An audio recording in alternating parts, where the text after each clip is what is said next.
All right, shall we get started? Sure. I'm sorry we have a small crowd, but It's okay. maybe some stragglers will come in later on.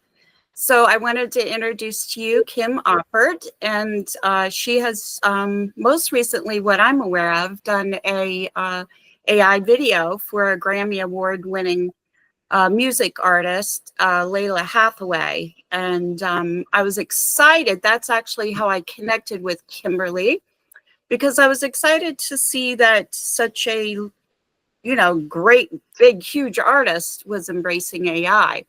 And then I further, I stalked her on the internet and I discovered Kimberly is very active with ethics, and she's an activist for people of colors and as well as people with disabilities. And, the reason that I co-host the Guild with Vicky is because I was excited to just make some films and wanted to do a childhood memory I have had in the past, and I was unable to do it because I was not able to make the proper color skin for my subject, or the huge earrings on every kid that was brown, and very disappointed in it because obviously, this is 2024, by God, that shouldn't be happening. So I was very happy to have her come up in my life, and I'm excited to see what she has to share with us today. And Vicky is my co-host, as you know, and I've seen you guys at meetings before, so good to see you again. All right. You ready for me? Want me to go ahead? All right, Unless cool. Vicky has something to say. No, I'm good. I'm fine. All right. Okay. Well, thank you for having me. Thank you for reaching out to me. I'm always open to talking and chatting with fellow creators because we are part of the early adopters, and we still are early adopters of this AI phenomenon. And I'm going to go ahead and share my screen real quick here. And that way, because I did prepare a presentation, not going to bore you or anything like that, but just some things that, that I have observed, and I'm sure you all have as well. And just here, let me make sure that I have the right thing here. Let's do this. Let's share a window. Okay, here we go.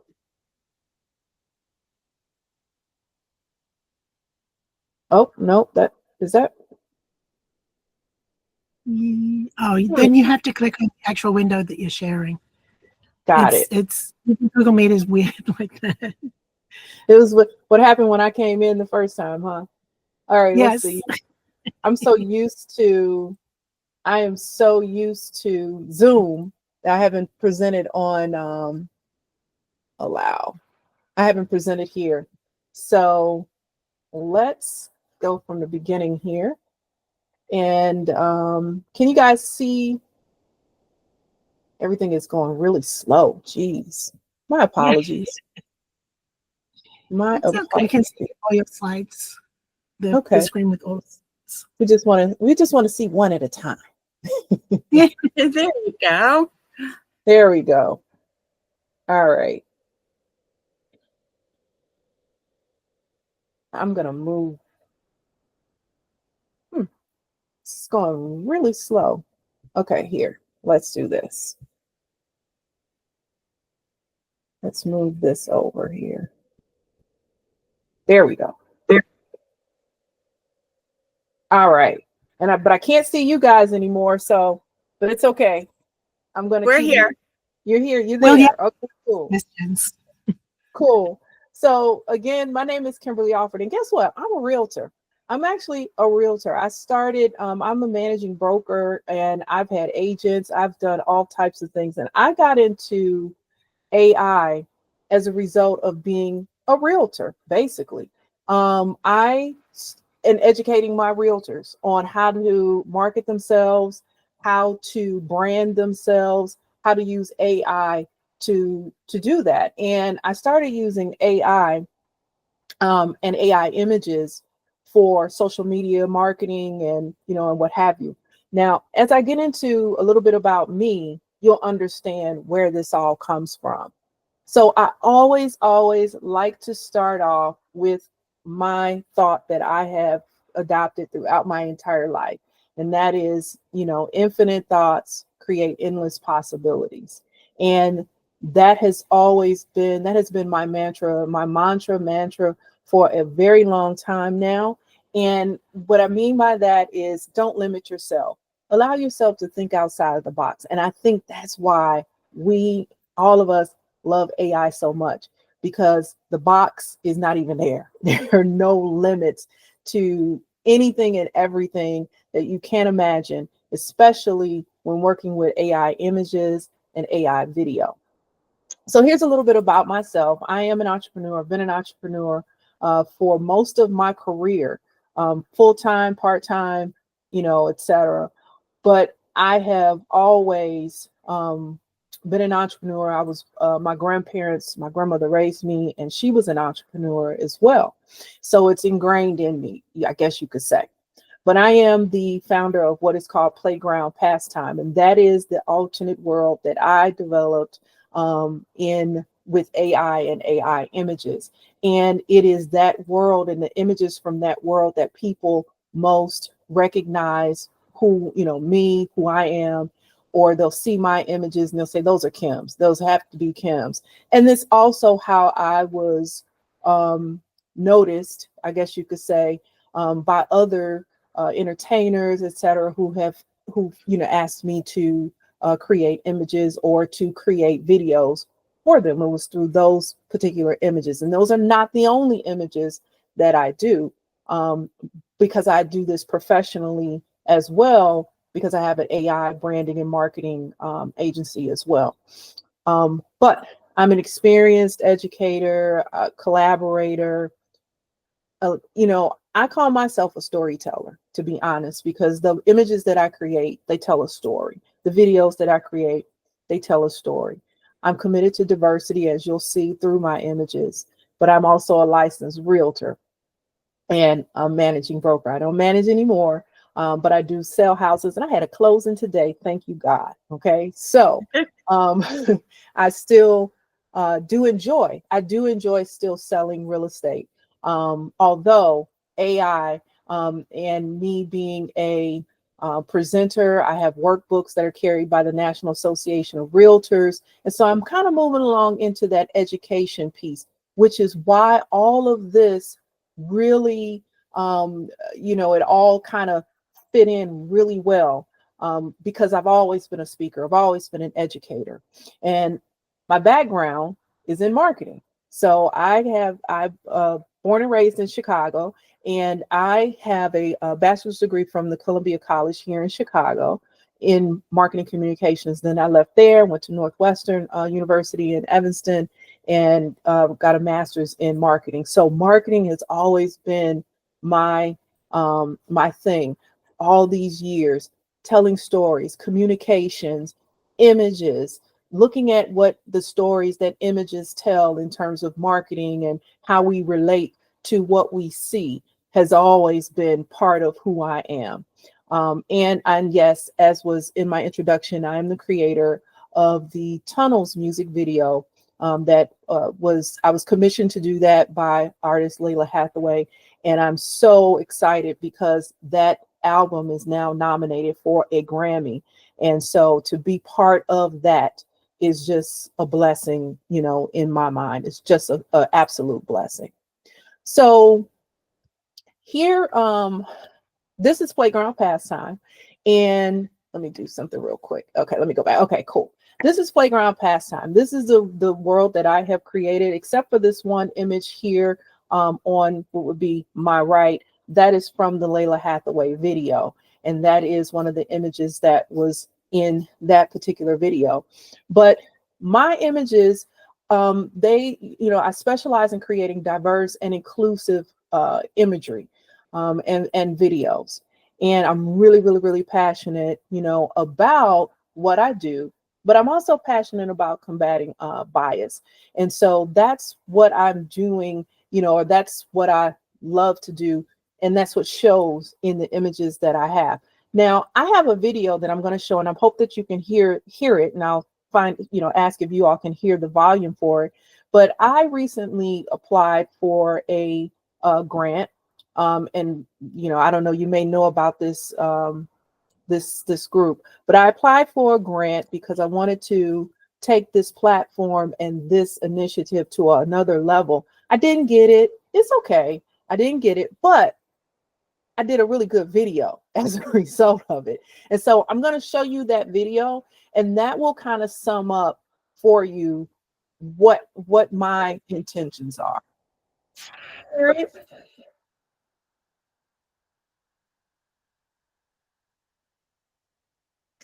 Could you all hear it? Yeah, we're not hearing the audio. And I know Kyle knows the way around this, but I do not. I think it's something to do with sharing your actual screen and not a tab. Okay, cool. Let me do this. Let me stop sharing, and then I'll go back and start sharing again. Let's see here. Now, how do I stop sharing? All right, let's see here. Stop presenting. There we go.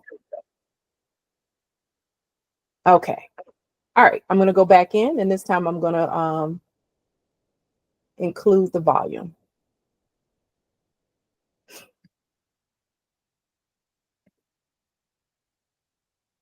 Okay.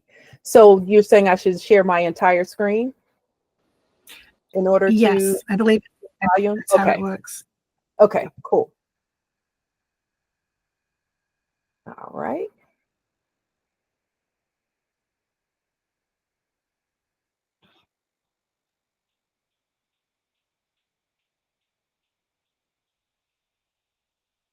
All right. And if you can't hear the volume, that's okay. I'll just keep going. But I just thought this would be a great video for you guys to understand a little bit more about me and my images.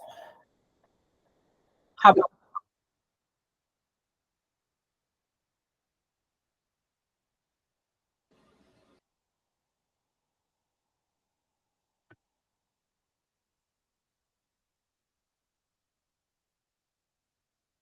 You may have to do voiceovers. All right, no problem. This is what I'll do. I'll share the link to that particular video so that your members can look at it at their own discretion later on. But the bottom line is that with that particular grant, what I wanted to share with the what I wanted to share was that, yes, my images were colorful, they were bright, they are unusual, they're different. Yes, they are people of color, but what they are also doing is combating AI bias. And how are they combating AI bias? By simply just prompting, okay? And by simply being a part of the conversation and being and having representation and actually showing up and utilizing the AI. I also mentioned that I do have an AI branding and marketing company that I'm a partner with, and we do branding and marketing with AI. So I want to jump right in, and I want to just show some examples or just some things that I've encountered with AI and how I have been able, just what that means. And so here is a prompt that I did in Midjourney. And I wanted to, this was something that I was actually being commissioned to do. And it was for a company, a nonprofit, who was actually going after a grant as well. And they wanted to show a futuristic shot of some teenagers They wanted to show the world as it would be years from now. And this was the prompt: a futuristic street shot, a group of diverse retro-futuristic men and women walking on a futuristic city street, dressed in eccentric retro jumpsuits, futuristic chaos, blah, blah, blah, blah, blah. This was like the first one. I just kind of was just doing whatever. And I put this prompt in just to see what I would get. And with it, these were the first three images. These were the first three images that I got with this prompt. First image, actually, these are, you know, some Asian, I guess you would say, young men and women. And then, 1 second. Sure. We're not seeing your, you want to see your presentation. Sorry. Goodness. We're still seeing the Playground Pastime screen. Oh my goodness. Oh Lordy. Hey. How about if I just keep it like this? Now That you works. but you can see it though, right? Yes.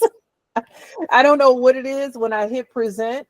I don't know why it's not moving. And I do apologize for that. But yeah. Let me see. Let me make it a little bit bigger. And in that way, come on, make it a little bigger. All right. How's that? Is that bigger? Yeah. Okay. All right. Now, which tool are you using here? I am using Midjourney. Okay, thanks. You mean as far as the images that I created? Yes, Yes, Midjourney. thanks. Okay. So this is Midjourney, and these were the images that that prompt created. Okay. And so in the first one, you see, you know, the teens there. The second one, you see, you know, a group of teens here, a group of young people walking with their colorful jumpsuits on, probably a little bit more dystopian, a little bit, not a lot, but, you know, just a little bit more than the others that are pretty colorful and bright. And then this third image, you see, you know, what I got there. And so with the diverse, you know, those are the image that I got. Those were the three, because you know, Midjourney does 4 images. Well, this was the 4th image.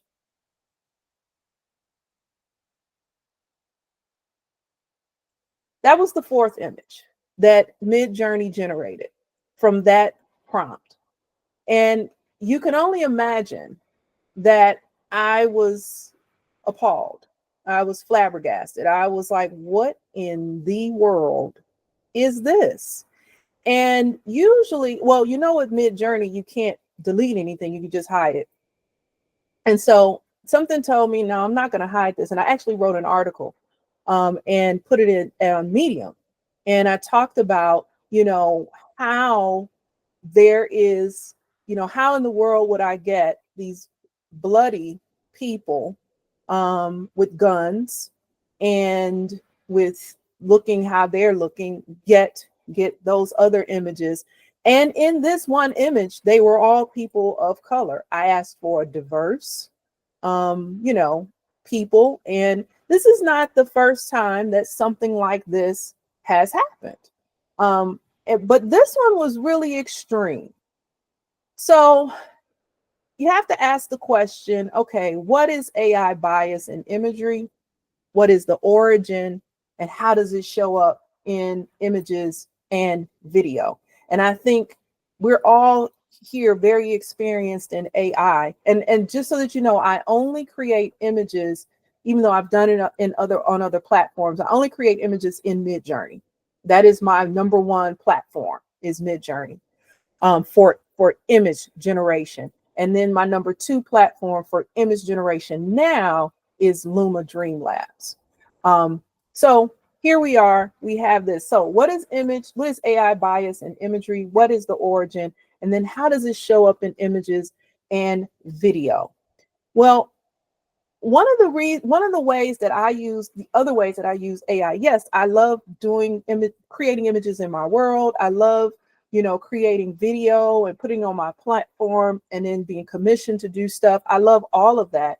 But the other way that I've been using AI in the reverse way is that working with entrepreneurs, especially those who are part of franchises, and they receive marketing materials from their franchise companies.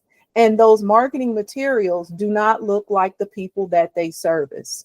And they don't have the budgets to go do photo shoots. They may not have the budgets to do whatever. And so I've been called and I've been asked, hey, can you please create for me images that, are a little bit more diverse? And when I say diverse, it's not just about color, but it also may be about weight.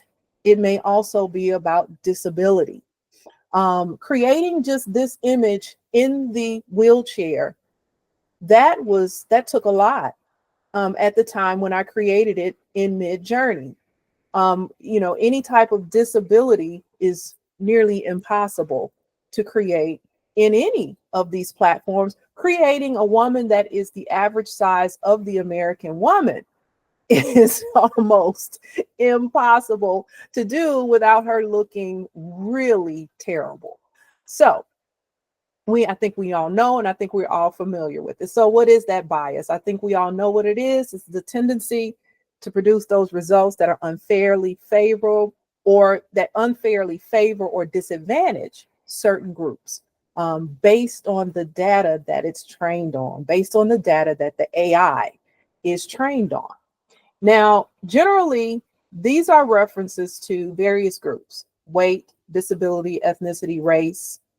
I'm going to come back to time period because I think I'm going to tell you something that no one's ever related experience that they've had, or maybe something very similar.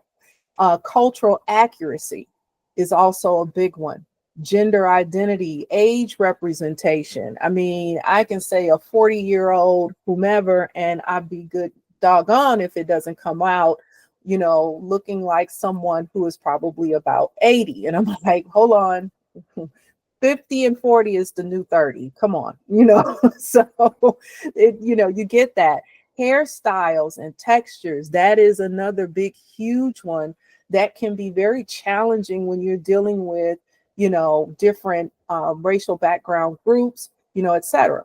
But let me tell you about my experience with time period differences. And I do apologize for that typo there. I was asked to do a website intro, and this client wanted me to depict African-American couples from 1910 to the future. And we only picked certain eras that she wanted me to depict and to animate. And so I started off with 1910, went pretty good. I had to adjust the clothing description a little bit, but for the most part, looked fine. We got to the 1930s and 40s. Pretty good. I'm okay at explaining flapper dresses and, and all of that. That's, very indicative of that particular time period. Went fine. So then we skipped from the 30s and the 40s and 50s and got to the 60s and the 70s. That's where the problem started. Because when I got to the 60s and the 70s, I could not generate, and let me say this, I don't use other images. Generally, 9 times out of 10, I'm not using character references. I am just going straight in, and I'm prompting and I'm generating those images. In this particular instance, in the 60s and the 70s, I could not generate an African-American male without a scowl on his face. Wrinkled brow.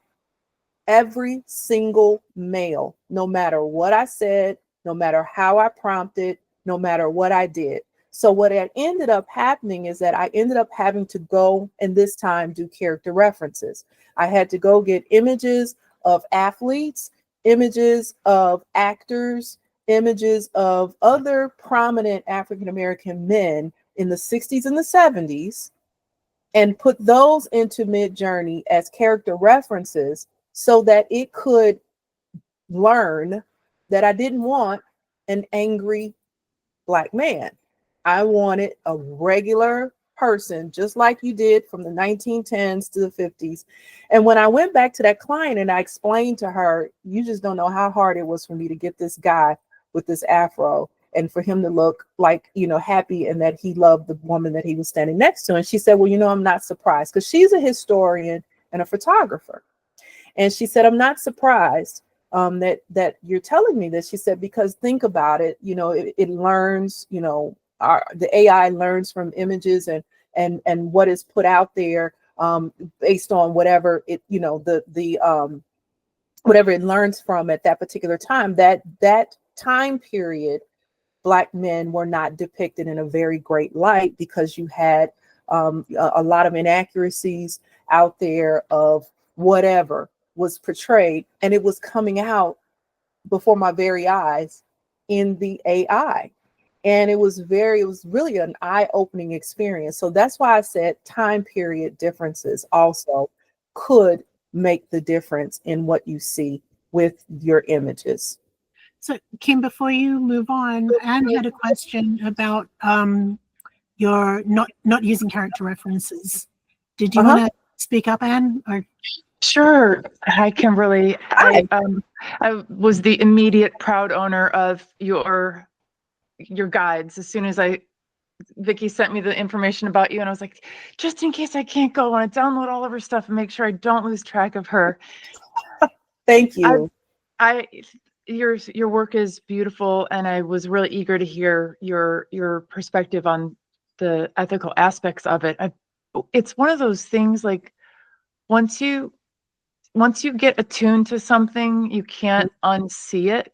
Yeah. And with AI and images, I'll get to a level where I think, okay, I understand, you know, what the biases are and what I need to look for. And then I find a whole nother layer and a whole nother layer. And the more I spend time in the presence of people like you, the better my eye gets. Mm-hmm. And so when you mentioned the character reference, whether you use it or not, I was curious whether that's an artistic choice, or is it an ethical choice, or both, or neither? I think for me, it is an artistic choice first and foremost, because the type of images that I am creating, if you look at the way that I create the images for my world, they have a particular look to them, and they have usually these large glasses on. So I really I can't use another image, you know, as a character reference, which is a good thing in my opinion, because, you know, it always looks different. And but when I am working with someone who has commissioned me to do something, maybe if they're saying, I want to be in the actual video, like with the Lalah Hathaway video, I used character reference for that. But even in that, it would not generate her. It just wouldn't do it. And I had to use face swaps in order to generate that video and to have that look that accurate. Like, I think I maybe out of all of the images in that video, maybe one or two actually were Mid-Journey character reference images. The rest I had to do face swaps.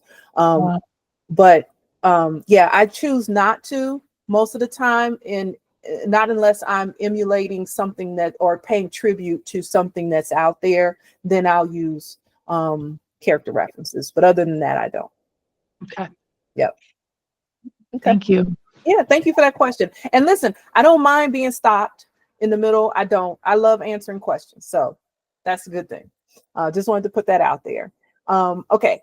And so, all right, let's talk about weight. That's a good one, because I'm not a size 6 myself. Okay. And I don't think I have been since I was a child. And so here is, you know, I get a lot of times people ask me, you know, I love your images, but can you please make some that are full figured, that represent, you know, larger women? And I say, I would love to, but it's very difficult to. And when I do, here's what happens. So I use the same prompt, and the first image, what you see here, she looks bad. She looks like she's, she's like, she's got the disco balls for earrings and everything else. She looks great. When I say bad, I mean good. And so she looks great. And I was like, well, why can't I, have this same image on a woman who is full figure? And so I used the same prompt, but the only difference was that I just changed the fact that she was a full figured woman. And this is what Midjourney did. The one in the middle, it covered her up. It made her look frumpy. It made her look like, whatever. And then I said, no, Midjourney. I need you to make her just as beautiful as you made the first woman. And so Midjourney then showed her breasts to the world.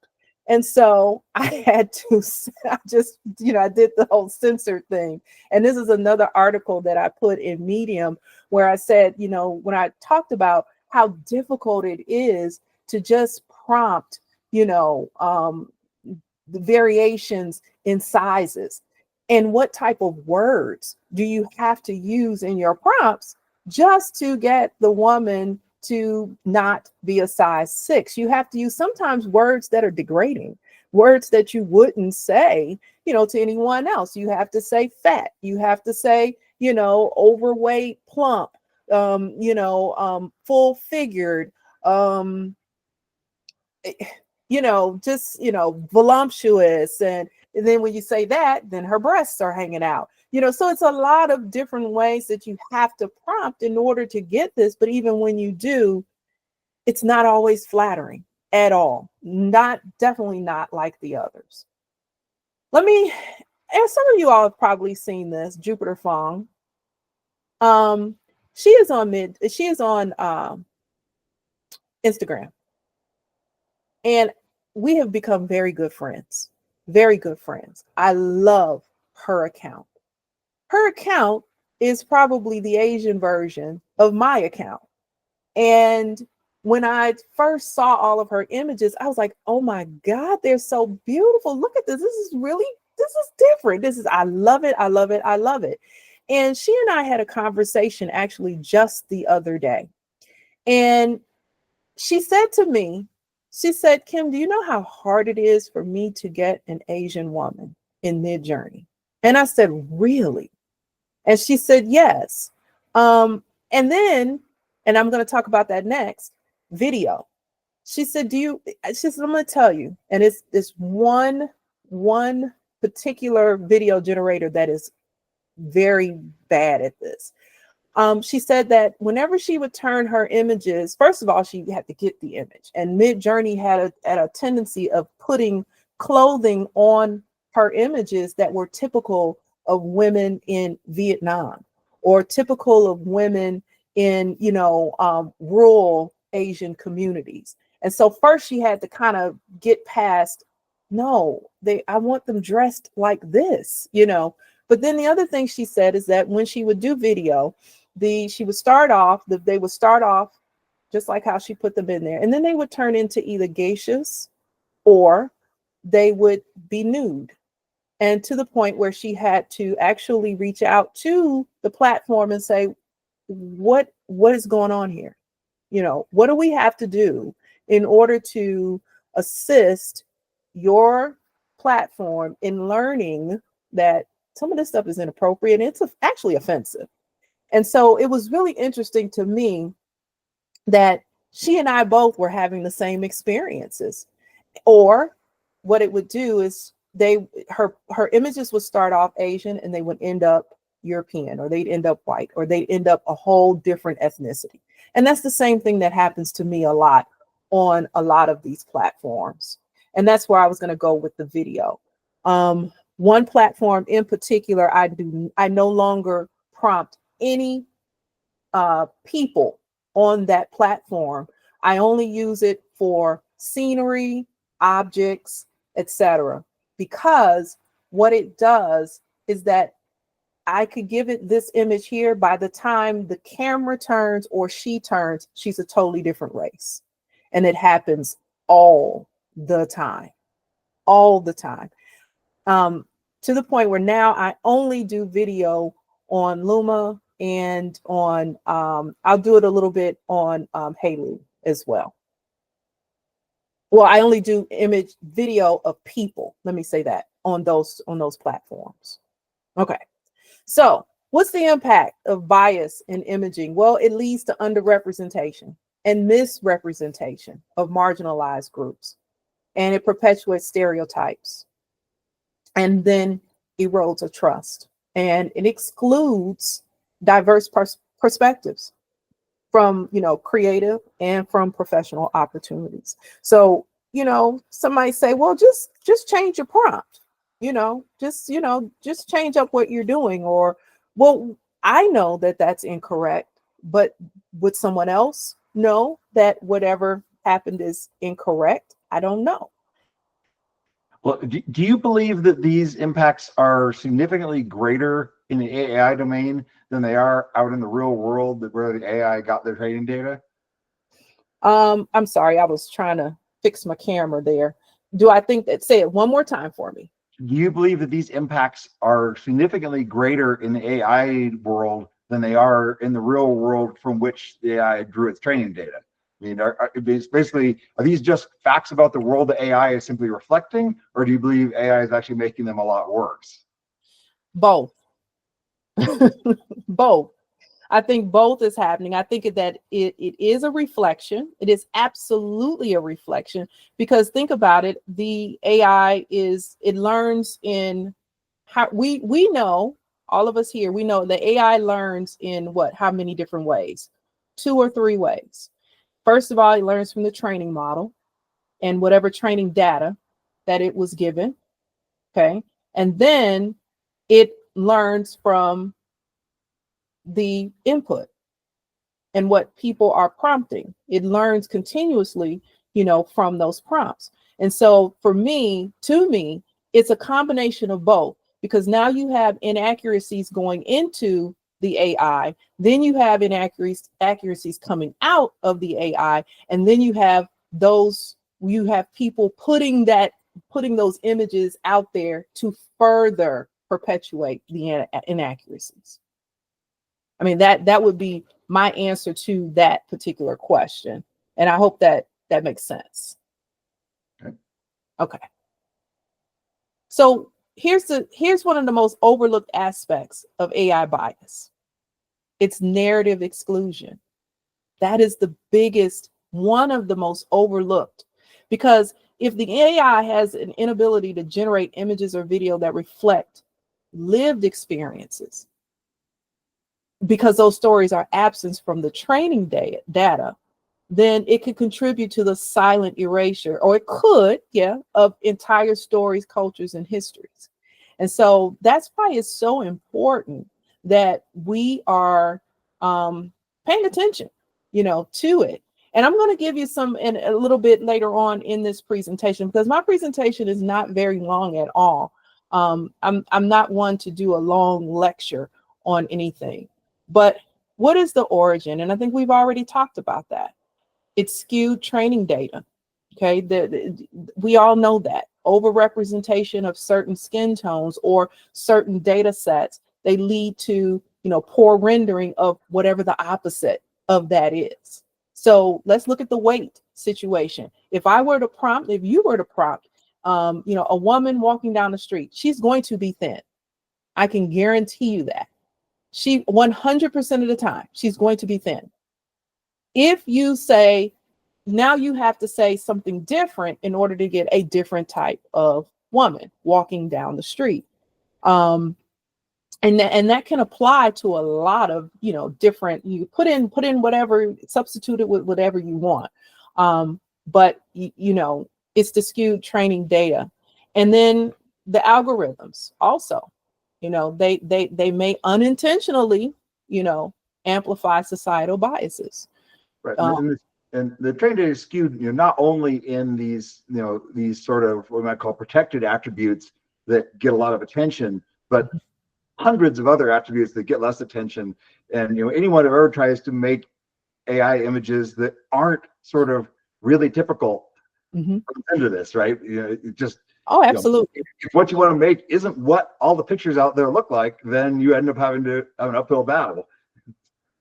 You're right. You do. You have an uphill battle, but one uphill battle is different than the other, because here's the thing. If I want to, if I'm making a future eye on her forehead, that's different. I'm going to have a time trying to create that. But I shouldn't have a hard time creating an Asian American. You know what I mean? I shouldn't have a hard time because that's not Right, that's but I'm not that's talking not about real. I'm not Yeah, talking about making up things that don't exist. I'm talking about there's lots of real world things that exist that's hard to get AI to generate because there isn't enough training data for them. absolutely, absolutely, absolutely. All right. So, what's the approach to combating it? Because we can sit here and we can talk about everything that that's wrong. So, transparency in data sets. That needs to happen. There needs to be transparency in data sets that are used to train the AI models. We need to ensure that they encompass diverse and representative samples. It's crucial if we want to have, build AI systems that are, that are fair. And then here's the other big one that I think sometimes I know a lot of creators that I know, they don't think about, and that is getting involved with the testing of the systems and getting involved, participating in the surveys, and sending out and making sure, and this is for the developers of these tools, making sure that the testing and the surveying that they're doing, and the creative partner programs that they have are inclusive of a variety of people, because that's where they're going to get their feedback in improving these systems. So that's something that I'm a huge advocate of myself. And then from a human point of view, we have unconscious bias. We all do. We all have unconscious bias in some type of way or another. It's not just one group or what have you. We all unintentionally sometimes create bias prompts. And then sometimes the prompts that we need to create for something, they're just biased because that's what you need at that particular point. And so that's one way that we kind of perpetuate it, because the system does learn from those who are prompting. And then you have a lack of diversity in the input in terms of the pool of users, or the prompters are not diverse. And then you have a frequent use of similar prompts that can reinforce patterns of bias. And one good example of that is when you prompt and say, hey, give me someone with professional hair, and then you predominantly receive a certain hairstyle. And now that's the tool that's doing that, of course. But if we are prompting and getting more specific in what it is that we're looking for, then that can also help the tool to learn as well. Okay. And then as far as just ways, our approach is, diverse participation and prompting.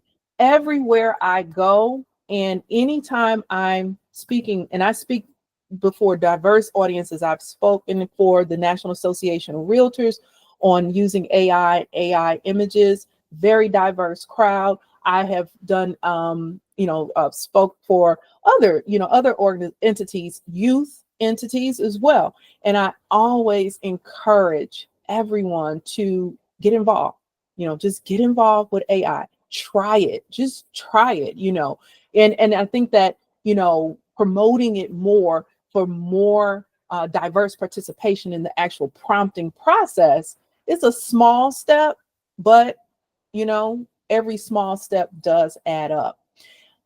Other thing, which is what I was talking to my good friend who has the Jupiter Fung account, reporting the biases. I think every time I sit down to create images or to create video, I usually get something that is just really crazy. I'll report it. I'll report it to that particular platform and say, here, this is why I am reporting this image, and I just do that. And I encourage those who come to my different trainings and, people that I interact with to report those types of images as well. And then the really big thing is anytime I come across any platform that is opening up their creative partner programs, or if they have a survey, or if they anything that they have where some feedback can be given and input can be given, I encourage them to get involved in it. So, and I know there are a couple people here in your group who are Luma creative partners, because they recently had a Zoom meeting, and a couple of people from this organization were on the call. And one thing that I do, yes, I look for the glitches. Yes, I look for, things that could be improved with the platform, and I'll send, suggestions for all of that. But anytime I get anything that looks like a biased image, I'm also reporting that and letting them know this is what happened when I did this, this, and this. And so having that voice there is critical. It is absolutely critical. And I love the Luma people, because staff, because they're so open, and they have such a wide variety of creative partners in their program, and they do listen to everything that everyone is putting out there. So that is actually really, really critical. I tell anyone I come in contact with, don't skip the survey. Fill out the survey. Don't do that. This is just a little something that, I would say is helpful just for those who are maybe working with a client and you're trying to generate, images that are diverse. A bias prompt, an unintentional bias prompt is, a professional businessman sitting at a desk in a corporate office. Why is it biased? Well, because that word professional, it unconsciously leads to the AI output, which depicts usually a white male in a suit, reflecting stereotypes. And so instead, just say a diverse group of professionals of different ethnicities and genders working together, blah, blah, blah. Just change it up a little bit. Why is it better? The alternative explicitly encourages diversity. And so therefore you're directing, that AI, and hopefully is learning when you do that. And this was just one other that talked about, a happy family. Now, let me say this. I came across, and if anybody knows who this was, please tell me who it was. In Midjourney, Instagram, I came across an AI creator. And this AI creator, their entire Instagram page was of images that they had created in Midjourney. They were of children, and the children all had autism. They were the most beautiful images I had ever seen. Every one of the children, they all had autism. And I said, and I even sent that person a message, and I'm like, how did you get Midjourney to understand the characteristics, the features, everything? And I can imagine that, I can't remember what that person said, but I do remember that the person said what made her or him, because I don't know what gender they were, start creating these images was that they had a child, or either they had a client that was a child, that they wanted to put images of autistic children in the child's bedroom so that they could see images of themselves in a positive manner. And I'm telling you, these were some of the most beautiful images I had seen of children. And it made me think even then, wow, that is absolutely awesome. And so it just backs up, the importance of showing the whole picture, everything, and just combating the whole, the bias, the children, and everything else. So that's a little bit different. But the fact that they were able to get the Midjourney to generate those images means it's possible. It's possible to get it right. We just have to prompt it, and prompt it and push it to get it right. So what are the three things? Here are three things you can do today. I always like to have solutions. If any of you all have platforms where you're sharing prompts with your audiences, create and share inclusive prompts. Simple as that.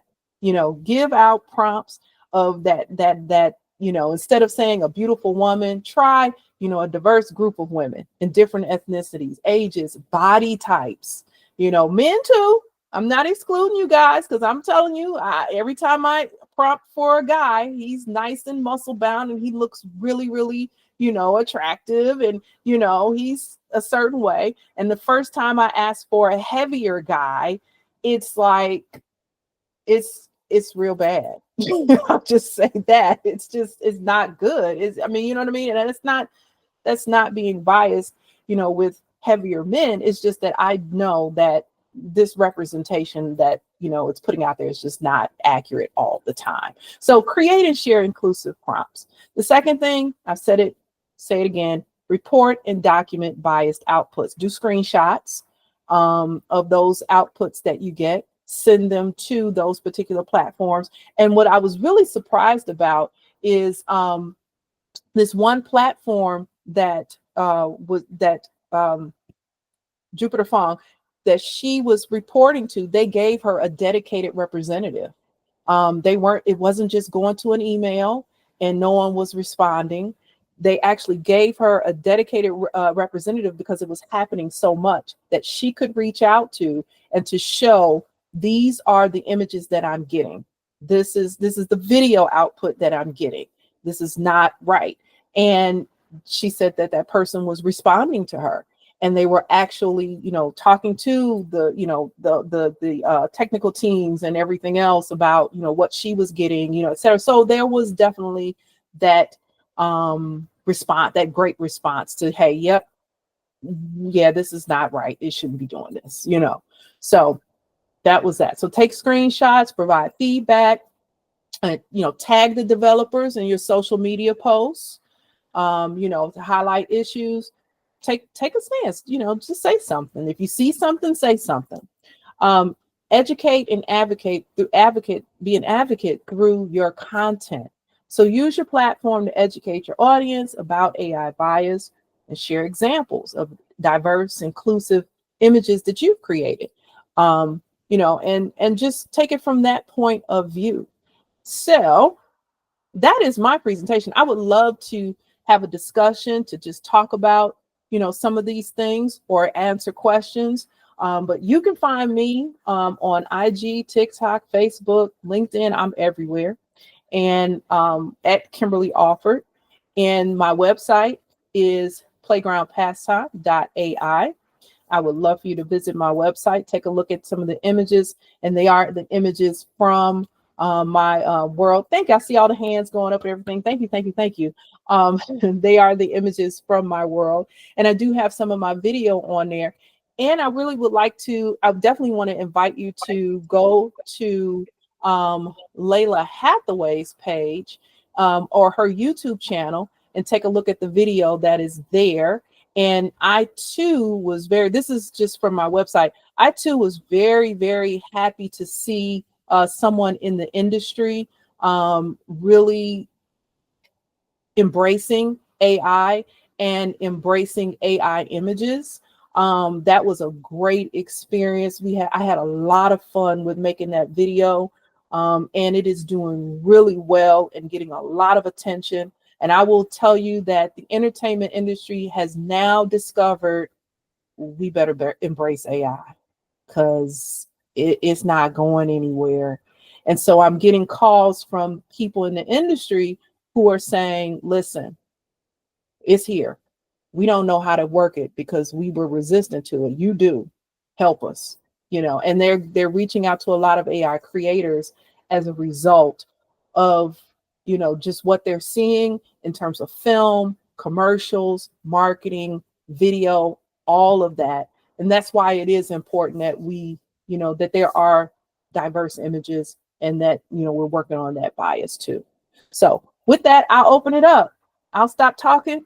I'll open it up to questions or any conversation that you all would like to have. I absolutely am open to that. One thing, Kimberly, just before you forget, or I forget, would you give us the link to the film that you supplied to apply for your grant?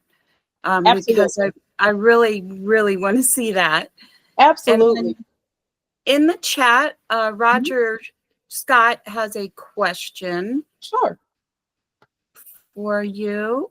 sure, absolutely. And I'll stop sharing my screen now if I can figure it out. But I'll go ahead. It looks beautiful. Yeah, I can't see the chat Bottom in the for whatever reason.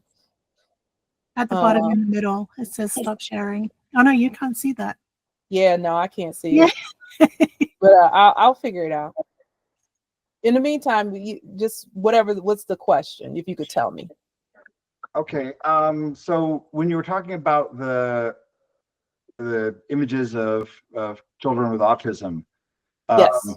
I work in the disabled in the special needs community quite a bit myself, and honestly, I don't think there is an appearance that says autism, and so I worry that this sort of thing, is there a risk of it perpetuating visual stereotypes for conditions that don't actually have a visually identifiable characteristic, but people might think they do? Well, that's actually a very good observation. And I think that is something, that, so I don't know what, I'm trying to say this the correct way.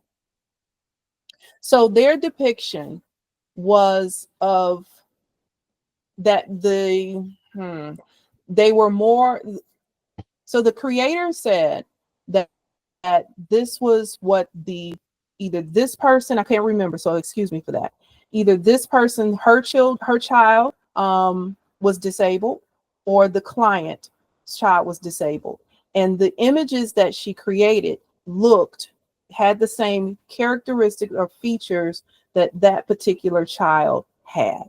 And so when the creator put those images out there, they were definitely something that I could relate to, and that, yeah, you're right, all people with autism don't look that way.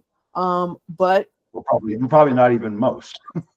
well, most Black people don't look the same way, but we get Right. So that's the problem with any of these things where you say, give me something that looks like XYZ, right? Well, those things don't look like the same. Yeah, right? I understand that. But again, that's all part of, that person wanted images that looked like them. And so that's what they created, And so that just goes to show there is, you're right, everyone doesn't look a certain way, but that just backs up what I was saying, is that there's diversity, in everything. So, but thank you for that. That's a very good point. Patsy has a question. Patsy, go ahead.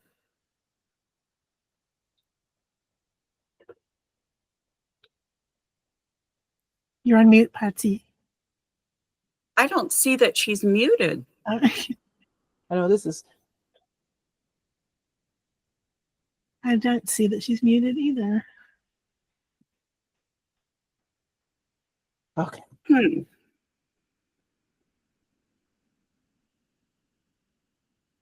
Is your mic turned off on your computer, maybe? Your mic is turned down. No? Or we could go on to Kath. Okay. Kath, you have a question? Well, first, I just wanted to say, Kim, thank you so much. I feel like I've been waiting for this talk for as long as I've been trying to make images. I always try to do kind of well-rounded women, plus size like myself. And boy, I feel like I just want to fight back with the image creator. So thank you so much for bringing this to the forefront. I guess my main question is kind of twofold, is like, do you think some of this comes out of the whole Silicon Valley tech culture? Is that kind of where it's rooted? Or is it just the whole American construct of our culture beyond that?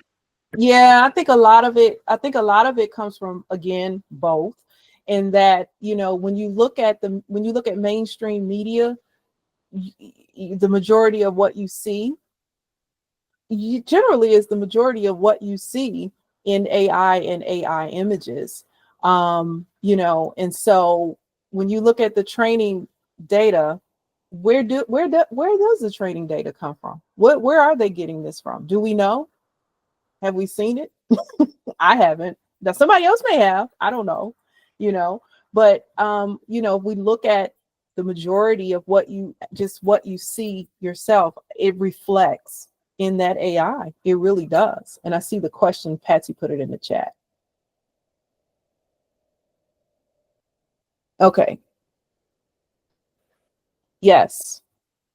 There's a shortage of diverse images, and we should strive to include those just in the world of education. So it was more so a comment, Patsy. Okay. Okay. I agree. And Anne, go ahead, has a question. Sure. So how come when you say specifically to Midjourney, specifically middle-aged, why does that bring back someone who has way more attributes of someone who's elderly than what I would call middle-aged? That particular adjective seems to backfire on me every time. I've never, to be honest, I do not use middle age to indicate age. This is how I've had to learn how to do it. Yes, let's hear it. Yeah, I will prompt 30s, see what I get. Oh, okay. And then if she looks like she's 70, then I'll say someone who's in her 20s. Wow. Okay. So I kind of back into it and see where we are today. Yeah, I trick it into giving me the age range that I want, Okay. Yeah. Or what I'll do is I'll go back and I'll find another image that I generated that was along that same age, and I'll use that one as a character reference. So I end up using more images that I've already generated in the past as character references, as opposed to those that I pull off the internet or whatever. That's smart. But I have that issue too. I find that it's very much like having, I'm on the spectrum also. It's very much like having autism, because you really focus on what the actual words mean. So if you put middle aged, it's going to give you aged. I had an experience the other day when I was trying to prompt for an image that has exposed beams, and it wouldn't give me exposed beams because exposed. Go through. Yeah. It's very literal. It is very literal, and sometimes it'll act like it understands and sometimes it don't. So let me tell you how tricky it is. So if I am prompting for people of color, if I'm saying I want a Black person, so generally I'll say African American. But if I don't put the dash in the African and American, it'll read it as an African person, a person of African descent who was born and raised in Africa and maybe traveled here to America. And it'll give me that, as opposed to an African American person who is, here, United States, et cetera. And there is a difference, because then it may change the clothing. Yeah, this is a general problem, well, certainly with Midjourney. I think a lot of these tools is that whenever your description involves more than one word, they're not great at grouping the right words together in the right way. Sometimes you can use parentheses actually to improve that. So if you said blah, blah, blah, blah, blah, paren, African American, 2 words, paren, it's much more likely to understand that than if you don't group things like that. So you it's just, imagine you're talking to a 3-year-old. Yeah. You do have to prompt, yes, you have to be very literal in what it is that you want, but not too many words, because it doesn't like a lot of words either. Sometimes you get from one word. Yes. I just wanted to, I'm somewhat of an optimist. I like to be, and I do see some improvements. I started generating images in 2023, and I felt completely handcuffed in doing what I needed to do. And towards now the end of the year, I'm actually finally making strides. I mean, I have a feeling it has to do with I've learned to prompt better. But I also think it does have to do, with the fact that there is change happening. And I'm really happy to see that. I do want to let you know, because I'm excited, I did get into Sora.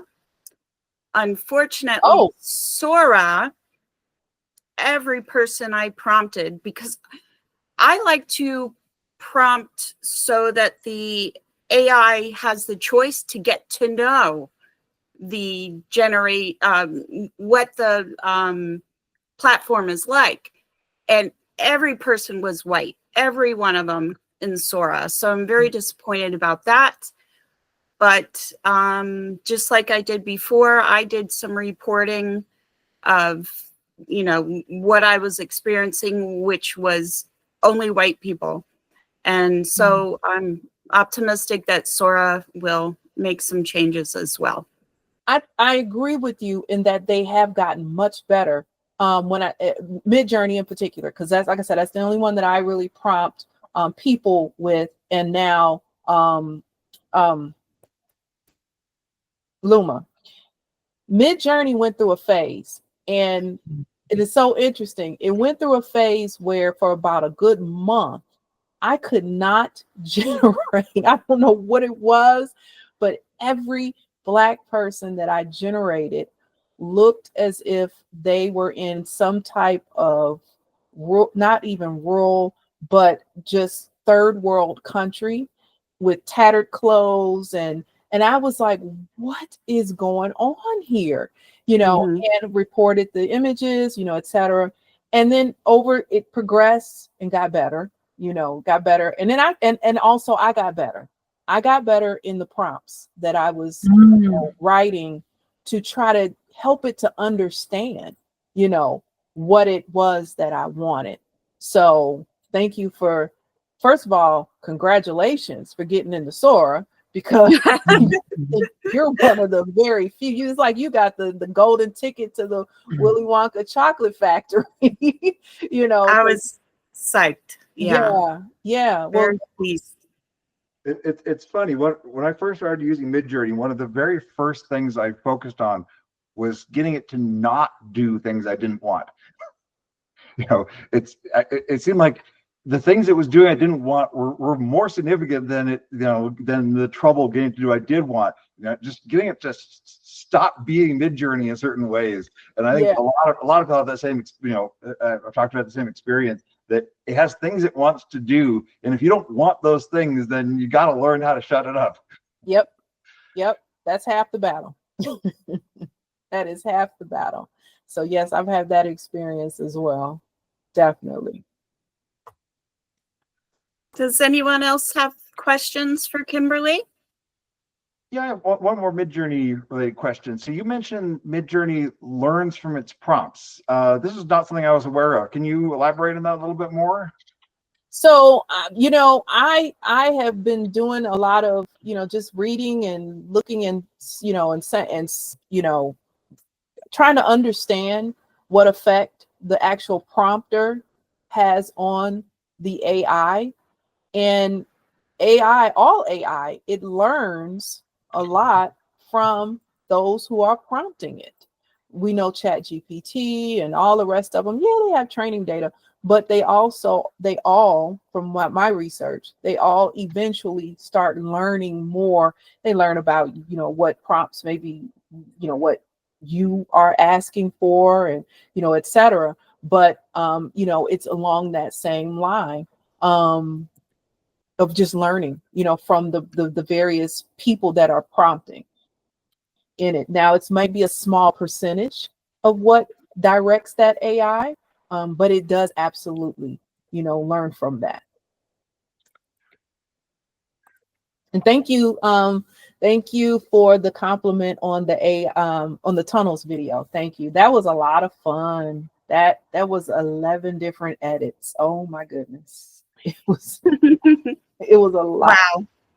It was a lot, but I had a great time with it. I had a great time. I love what it ended up being. Yeah, that was fantastic. As soon as I saw it, I messaged her and I was like, she's got to come to the salon. It was really great. That, and I will say that anyone who wants to, who is looking to get do more with your AI images and video. You know, you do not have to go viral for someone to notice you, because that was just a fluke. I'm so TikTok resistant. I was very TikTok resistant. And I finally got on TikTok. I think I may have had 3,000 or 4,000 followers. And I was just kept continuously putting images out there. And one day she saw one of my images or one of my videos and said, wow, this is really beautiful. And I just, maybe the algorithm just went her way. And, you know, Wow. and she saw it and started following me and liked the images and just said, hey, let's do this. And so it started out as a 90-second reel, and they liked the reel so much. It's like, just do the whole song. It's like, oh, okay. Wow. So that's how that Incredible. all happened. Yeah. It's a blessing. Well, thank you, Kimberly. This was wonderful. I'm so you. excited that you spoke for us. Did you post the grant film? Yeah, let me do that. I'm The gonna. link? Yep. Because I'm gonna. I'm Checking so her. excited. I'm so excited to see that. Absolutely. I will definitely get that posted for you. Let me find it here really quick. And so let me ask this question. So are most of your members, do they are you guys all various forms of AI or AI image and videos, or what's the majority? What's the feel? It's very diverse. Got it. Mhm. We'd love to have you as a member. And I'll tell you, Kimberly, if you're a busy person, and I think you are from what we've heard from you today, the AI Salon actually is just a wonderful source on keeping up with AI. In a glance, you can see in every aspect how AI is growing. Most of our members post, weekly at the least, and some daily. And it's a really nice, convenient way to keep up on what's going on with AI in an easy format. So I would encourage you, Absolutely. love to have you as a member. Absolutely. I would love to definitely explore that, because like probably many, I can get so lost in this AI stuff. It's a lot. Yeah. It is absolutely a lot. And and everything changes every day. Everything improves. There's something new. Once I've learned one thing, then here comes something else new on that particular platform. And it's just like, okay, come on, slow down. Yeah. I just figured out this other, perk. I'm getting this link for you guys now. And Vicky put the link to the salon in the chat too. Okay, awesome. There's so many aspects. I mean, we've kind of like segmented it into groups. So like there's like an hang on, I gotta find my train of thought. The groups have like a tool talk, a show and tell, and a general chat area, and it's split into like art and then music and video, or no, music and video and coding and 3D worlds, and there's all kind of different sections. Calls for collaboration, there's news, all our meetings are on there and all that kind of stuff. It's just a good place to poke around and find stuff. Okay, yeah, absolutely. Is it the salon.ai? Okay, awesome. Let me pull that up while I'm there. Yeah, I'm getting around more and more, I'm being exposed to more and more groups who they're enthusiasts, and a lot of variety of their approach to whatever they're doing in AI. And it's hard to believe, but it is true that we're still in the early adoption phase of AI. And it's like, do you know how far, how much has already happened? And we're just early. Well, just the evolution of this group is kind of amazing, because started 2 years ago, and it was like 20 people in Denver and one person in New York or something like that. And Vicky, do you remember how many we have now? It's like way over 1,000, right? You're muted. Read my lips. We're coming up on 2,000. Yeah, that's what I thought. I thought I was reading your lips correctly. That's awesome. So it's like 100 times bigger than it was 2 years ago. It's just mind-boggling. Wow. We just had our second anniversary. So Nice. That is And awesome. Kimberly, we're kind of a weird and quirky bunch too. We last year, Kyle Shannon is one of the founders of the group. He and I are both unrepentantly in thrall of our ADHD skills and interests. And so we will decide to do something, and then, it's supposed to happen in a few days. So last year we decided on like the 20th of December that we were going to do a hackathon and make custom GPTs for 24 hours straight. And people from the community came together, and Kyle was teaching on TikTok and I was teaching on Zoom. And we had about like 1,500 people come through the two channels, and we made, I don't know, Vicky, I think we stopped counting at like 130 or something. Like 151 or something. Yeah, 151 custom GPTs for nonprofits. So, wow. yes. So this year we had to outdo that. So this is my run up to inviting you to, on December 27th and 28th, we have AI Festivus 2024. Okay. And we'll have workshops from morning until noon until night. You are more than invited to give a workshop if you would like to, but come hang out. We'll have a lounge open all day, both days, for people just want to come in and just hang out and chat.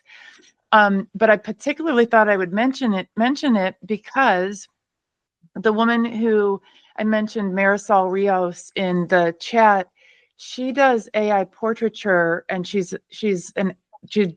does really beautiful work, but she has a non-compete with her current employer, so she can't teach us how to do it. Oh, wow. So we're all like, we're all just getting to know each other, and we're all like lusting after her skills and wanting to learn how to do a better job with our, with just the imagery that like you're doing. And Marisol had to break the news to us that she can't teach us because she's already hired to do it somewhere else. She's doing like photorealistic images? Yeah. Oh, okay. Well, Yeah. that's my alley. Yeah. That is right down my alley. I would absolutely love to. So December 27th, I wrote that down. So definitely reach out. I'll send you, I connected with you on LinkedIn. I'll send you a note there. And I'm going to give you my email address too, because sometimes I don't look at LinkedIn every day. Okay, perfect. Yeah. Thank you, everyone, for coming. And this was great, Kimberly. And please join us. We have so many talented people in the salon that are really up to date and have been involved in AI for years now. We can say that, years. Yeah. And absolutely. yeah, it was just great. But thank you for having me, and thank you for listening, and thank you for all of the the wonderful comments, because I think we all can learn from one another, Exactly. And that's definitely what I have a takeaway, a couple of takeaways from just having this conversation, because diversity looks like a whole lot of different things, and Roger, you brought up an excellent point. When I looked at that other creator and I saw what her idea of what autism was, which is not everybody's experience with it, but still it captivated me. And then you bringing up that that even that one area is diverse, and so just learning all of that is just so valuable for everybody and everything, which is why the the AI biases is important, so that we know that everything doesn't look green, everything is not red, everything is not You know, they're hues of all of those. So yeah, so I appreciate it, and I'm looking forward to joining you guys, because I'm fascinated by the 24 hours of GPT. That's We literally did 24 hours before. This time we're having a break to sleep. We get to sleep. I have a big thing on our spreadsheet that says sleep. What do you mean sleep? Come on, stop I'm being a still slacker. tired from last year. Sleep is for the weak. Come on now, Ann. Come on. You're being a slacker. You can't sleep. Right, Roger. And then Kyle, you said it was Kyle was on TikTok. Is that the same person? He's on TikTok, and he Yes. he has his guitar, and he has a wonderful accompanist. That's Yep. Is that the same person? Yes. Yeah. Yeah. I tuned into him That's our one day, Kyle. and I said, "Oh." That's our Kyle. I was just like, "Oh my God, I hope nobody else lives in that house."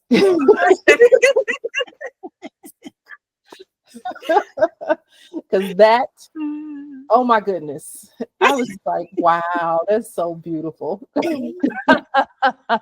He's a trip. He Yeah. really is. That was funny. Yeah, yep. But okay, but thank you so much for having me, guys. Thank you. I really do appreciate it. It was Did we say it would be an wonderful. hour and a half? And like we're right on time. Yep. Oh yeah. All right. Have a good night. Thank you. Thank you all. Thank Thanks, you. everybody. Bye, everyone. Have a good night.